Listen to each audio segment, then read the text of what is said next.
ये बरेलवियों का अकीदा है, बरेलवियों का अकीदा है, बरेलवियों का अकीदा है। बरेलवी पैदा हुए 1921 के बाद, ये जहन में डाली जाती है बात। तुम सब नए हो मेरे अजीज हो, बरेली शहर को निस्बत हो गई आला हजरत से और हम वहां से कहलाए जाने लगे, वरना आला हजरत ने दीन और ईमान जो हमारे सामने पहुंचाया है वही दीन और ईमान है जो सिद्दीक अकबर का था। रसूल करीम सल्लल्लाहु तआला अलैहि वसल्लम के लिए जान देते थे। आला हजरत ने वही दीन और वही तसल्लुब हमें दिखाया जो उमर फारूक रज़ी अल्लाह तआला अन्हु के अंदर थी। अशिद्दाउ अलल कुफ़ार की, रहमाउ बैनहुम की सिफात जो सहाबा की थी वही आपको आला हजरत ने दिया है। कोई नई बात नहीं, कोई नई बात नहीं।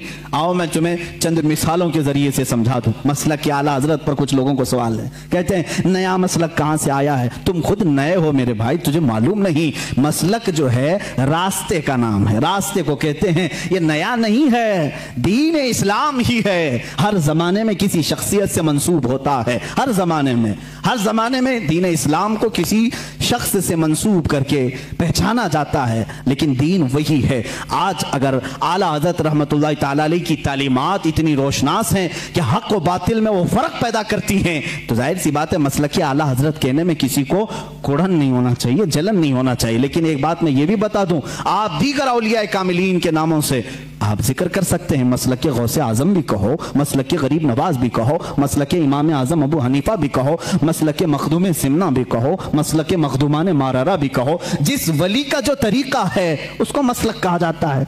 आला हजरत का नया कोई मसलक नहीं, नया दीन नहीं। चंद मिसालें अगर मैं आपको पेश करूं हुजूर अकरम सल्लल्लाहु तआला अलैहि वसल्लम के मुतालिक, ये बरेलवियों का अकीदा, बरेलवियों का कि हुजूर को पता नहीं क्या क्या मानते हैं। हुजूर को कहते हैं यही दाफिउल बला हैं, शाफे हैं, दाफे हैं। ये तमाम बातें बरेलवियों ने शुरू की। ये कहते हैं हुजूर सल्लल्लाहु अलैहि वसल्लम को शाफे हैं, दाफिउल बलाओं को दूर करने वाले। तुम मानते हो कि नहीं मानते हो? बीमारियों को दूर करने वाले। आला हजरत ने फरमाया है तो जलन हो गई, शुरू हो गई। आओ मैं सहाबा की जिंदगी में तुम्हें बताऊं।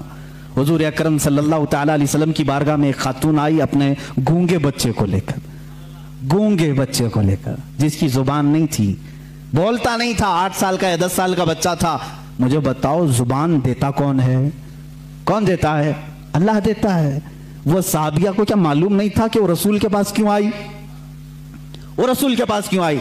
क्या तुम उसको भी, उस साहबिया को भी बरेलवी बोलोगे?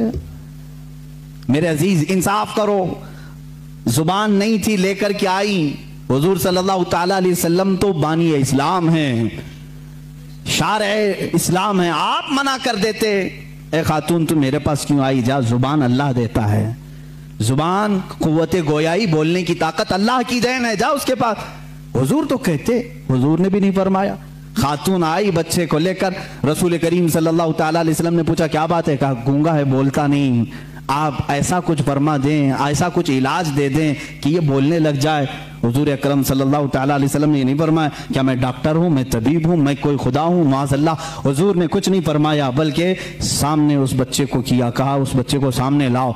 गूंगा बच्चा है, पैदाइशी, जुबान नहीं। हुजूर अकरम सल्लल्लाहु अलैहि वसल्लम ने उससे सवाल किया, मन अना, ए बच्चे बोल मैं कौन हूँ? बच्चा बोल पड़ा, अशहदु अन्नका मुहम्मदन रसूलुल्लाह, मैं गवाही देता हूँ कि मोहम्मद सल्लल्लाहु अलैहि वसल्लम आप अल्लाह के रसूल हैं। और वो बच्चा फिर सर बोलना शुरू किया। वो साहबिया खुश होकर अपने घर ले गई। मुझे बताओ कौन देता है देने को मुंह चाहिए? यही तो बरेली के इमाम ने कहा, कौन देता है देने को मुंह चाहिए? देने वाला है सच्चा, देने वाला है सच्चा हमारा नबी। आला हजरत ने अगर ये फरमाया है तो ये नया अकीदा नहीं मेरे अजीजों। सहाबा भी यही कहते थे, हमारे बच्चों की लकनत हो तो हुजूर के पास ले जाते थे।